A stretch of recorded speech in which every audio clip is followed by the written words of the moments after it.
Joshua Peterson with Peterson Electric. We are here in Broomfield today on a request of a 10-year-old home that's had a kitchen, one of the countertop outlets, basically three of them that were out. Based on the phone, what I heard, it sounded like it was just possibly the breaker was tripped or the power going out to the outlet, the GFI, maybe the GFI wasn't set right. So when it got here, first thing I did is just plug tested everything, try to figure out how it was wired, and it was 10 years old, so that gave me a lot of clue because I was wiring 10 years ago as an apprentice, or as a journeyman homes. So anyways, we came out here and started looking in the panel. The first thing I did is opened up the cover and made sure all the breakers were on, and went back there and found that the GFI was still dead, but yet the breakers were not tripped.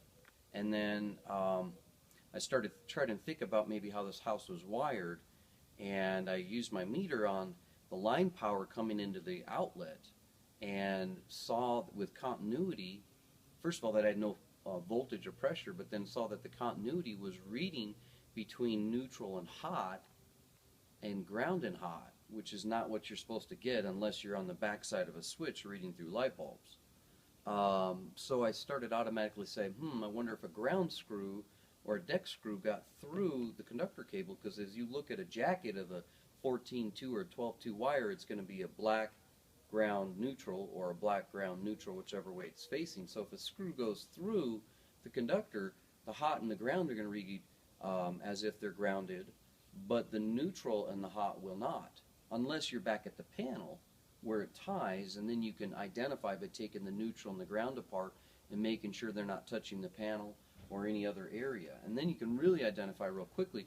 But this is a multi-branch circuit. So back 10 years ago, they allowed us to wire a black, red, neutral, and hot. It's a 4-conductor cable. And as it comes in, go ahead and zoom in, they twist together. So when you get a screw through something that has a 4-wire system, you're going to read possibly 2 hots shorting out, or a neutral hot, or a ground and a hot, but hardly would you ever see that you would have all 4 of them mixed unless something melted. Well, here's what I found. This was interesting. In the panel, this completely welded itself to the metal. So that is exactly why my breaker was showing hot, but my load inside the house had no pressure, no voltage, but yet the breaker wouldn't trip, though it was grounded, because that's the load side, and this had already melted on the line side. So this is sitting here hot, and this is dead.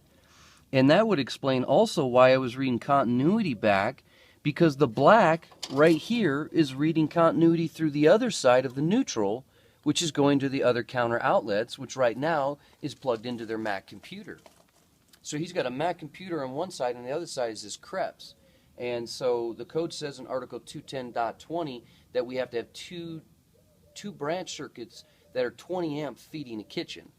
And right now for code in 2011 book through 14, you're allowed to have a multi-branch circuit. But as of starting of 2014, this year, about fall time, no longer are we allowed to have a multi-branch circuit feeding our counter equipment. They have to be arc faulted. And arc fault breakers are better wired that you have a dedicated circuit per each circuit.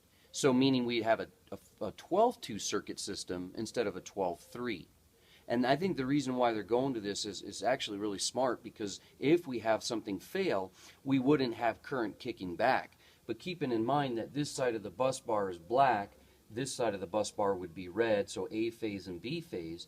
Well, they did balance it correctly on the breaker system between the reds and blacks, but unfortunately what could have actually happened to him is that current reading backwards, if you drop the neutral instead of the hot, he would have read 240 volts at the outlet where his Mac was plugged into, and he would have blown his computer. So, and I saw that actually last week at a house where we had a multi-branch circuit going on with a black, red, white, and a bear, and we actually lost the neutral. And when we lost the neutral, we were reading 240 in the garage outlets. And when that happened, they're lucky they didn't lose their garage door opener, but that's because it was on the load side. But if anything had been plugged into that, like a refrigerator right at that first outlet where this 240 went right into, they would have definitely blown the refrigerator, that compressor. So again, I think the reason why they're going away from a multi-branch circuit combination going from the panel to the home is a really smart thing.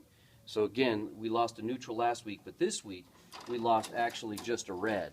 So all we're going to simply do is just put on a tie piece and jumper that. But as you can see, this is a workmanship installation. And you can see the black already starting to do the same thing. He took his knife too deep and cut in. And I think that's another good reason to get rid of the 3-circuit combinations. They have gone to a flat system now with a 14-3, so when we cut, we're not taking a braided system and cutting into all 4 of them. And anyway, so I'm sorry this video was a little long, but this is a really hard thing to trace out. But we've had 17 years of doing this, so kind of can narrow it down somewhat. Anyways, give us a call if you have any questions. Hopefully this will help you out.